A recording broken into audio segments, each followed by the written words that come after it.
Pwedeng samantalahin ng mga maliliit na negosyo sa industriya ng mga zoo, pangangalaga sa mga hayop, at kalikasan ng mga insentibo sa buwis para sa pananaliksik at pagpapaunlad para mabawi ang gastos sa mga inobatibong proyekto.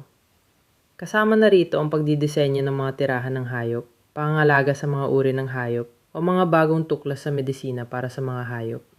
Pwede ring isama ang pagbuo ng mga bagong paraan sa pag-aalaga o mga makabagong teknolohiya sa inyong mga exhibit. Dahil sa mga pinalawak na bawas, pwede kayong mag-apply ng hanggang 100% dagdag na bawas laban sa inyong buwis sa kita ng korporasyon para mas maluwag ang budget habang nagpopondo ng pananaliksik. Nakakatulong itong mabawi ang gastos sa pasahod at nagbibigay daan para makapamuhunan pa sa pananaliksik ang mga bagong negosyo nang hindi na isasakripisyo ang inyong operasyon. Siguraduhin kumonsulta sa isang espesyalista sa buwis para makuha ang pinakamataas na benepisyo. Para sa karagdagang impormasyon, makipag-ugnayan sa inyong lokal na kinatawan ng Swanson Reed.